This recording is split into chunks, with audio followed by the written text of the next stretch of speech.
Selanjutnya ada nasihat yang lain. Ini ada beberapa catatan saya.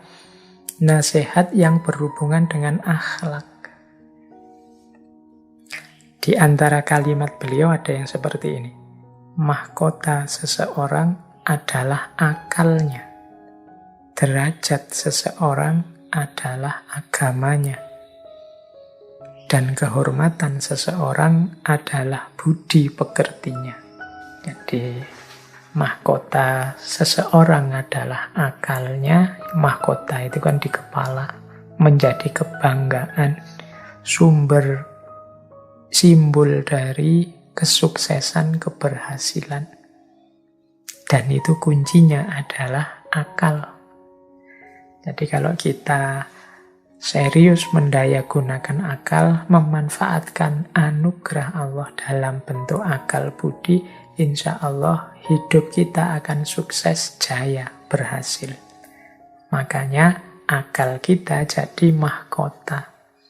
Mahkota seseorang adalah akalnya. Nah, yang selanjutnya derajat seseorang adalah agamanya. Dengan beragama, level atau derajat kita akan ada pada tempatnya. Beragama itu kan memposisikan diri kita sesuai dengan tuntunannya Allah. Baik sebagai hambanya maupun sebagai khalifahnya.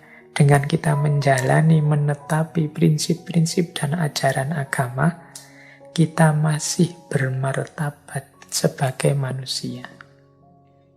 Jadi berarti hidup kita hidup yang punya orientasi, hidup yang tidak asal-asalan, hidup yang punya pedoman dan rujukan.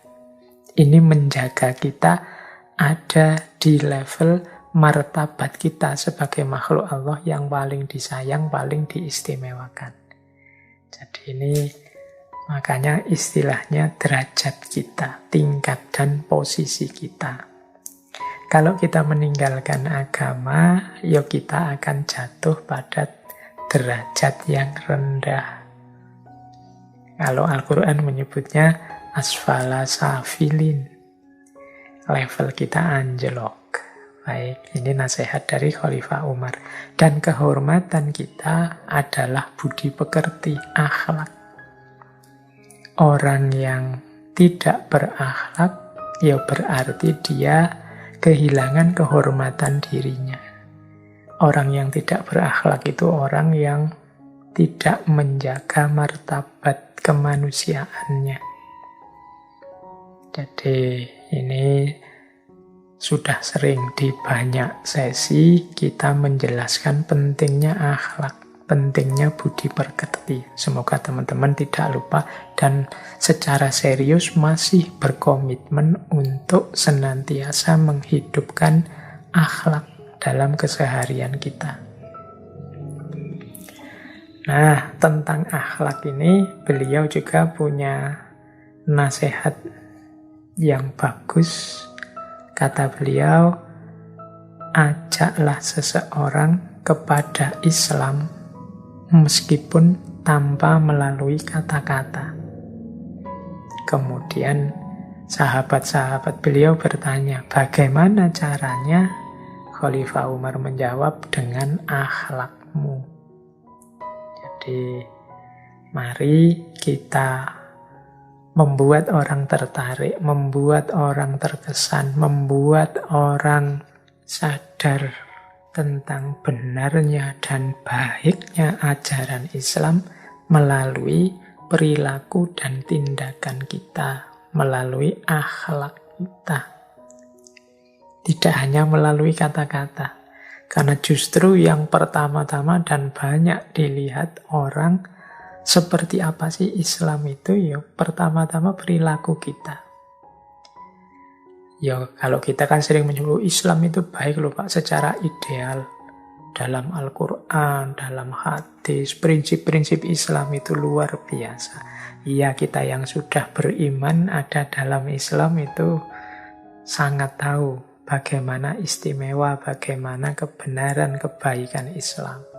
Tapi orang yang di luar Islam tentunya untuk membuat mereka percaya bahwa Islam itu kebenaran, kebaikan, keindahan, rahmatan lil alamin, yang dilihatkan perilaku kita sehari-hari, kelakuan kita sehari-hari, kata-kata kita, perbuatan kita, tindak tanduk kita, itu kan yang mereka lihat. Sehingga mereka menyimpulkan, oh Islam itu begini, Islam itu begitu. Lah mereka belum beriman, belum percaya, tidak mungkin mereka terus kok membuka Quran, apalagi membaca kitab hadis. Ya nanti kalau sudah beriman, mereka membuka Quran, baca hadis. Tapi ketika mereka belum beriman itu kan yang pertama-tama dilihat ya kelakuan kita, perbuatan kita.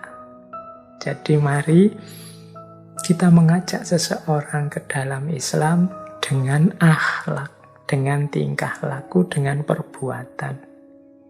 Tidak hanya lewat kata-kata. Ya meskipun kadang-kadang penjelasan kata-kata itu perlu, tapi pasti lebih menyentuh, lebih membuka mata orang kalau itu kita hidupkan dalam perilaku kita sehari-hari.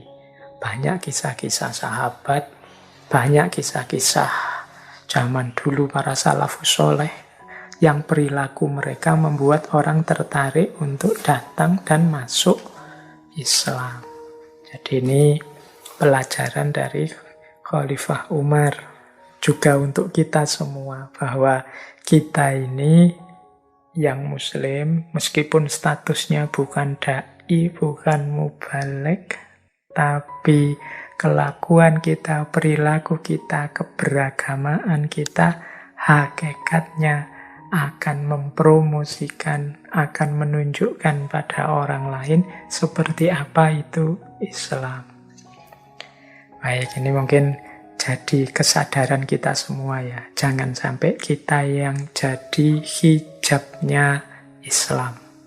Ada satu kalimat yang populer sekali dari Muhammad Abduh, seorang pembaharu dari Mesir yang insya Allah teman-teman kenal karena pernah kita kaji di satu sesi ngaji filsafat kita. Beliau menyatakan al-Islamu mahjubun bil muslimin. Jadi al-Islamu mahjubun bil muslimin itu maksudnya kehebatan, keindahan, kebenaran Islam itu tertutupi oleh perilaku umat Islam. Islam tertutup oleh umat Islam. Jadi kelakuan-kelakuan kita yang tidak mencerminkan keutamaan-keutamaan Islam, itu pada akhirnya hanya akan membuat orang di luar Islam tidak paham tentang Islam. Kitalah yang menghalangi mereka sehingga mereka tidak bisa memahami secara pas tentang apa itu Islam, kebenaran dan keindahannya. Maka Muhammad Abduh kemudian menyatakan al-Islamu mahjubun bil muslimin. Semoga tidak begitu ya. Semoga sedikit-sedikit, meskipun saya bilang tadi kita ini bukan ulama, bukan da'i, bukan mubaligh, mari kita berusaha semampu mungkin untuk hidup secara terpuji, bermartabat, menghidupkan keutamaan-keutamaan sesuai dengan yang dituntunkan oleh agama. Sehingga nanti orang melihat kita bisa paham bahwa oh itulah kebenaran, keindahan, keutamaan Islam. Jangan sampai sebaliknya. Kelakuan-kelakuan merusak, kelakuan-kelakuan zalim, kelakuan-kelakuan menyakiti yang lain, menghancurkan harmoni hidup yang kita lakukan. Khawatirnya nanti orang salah paham terhadap Islam gara-gara kelakuan kita. Maka tadi Khalifah Umar menasihati kita, ajaklah seseorang kepada Islam meskipun tanpa melalui kata-kata. Bagaimana caranya? Dengan akhlakmu. Baik, jadi ini dua pesan penting yang menurut saya harus sering kita ingat-ingat.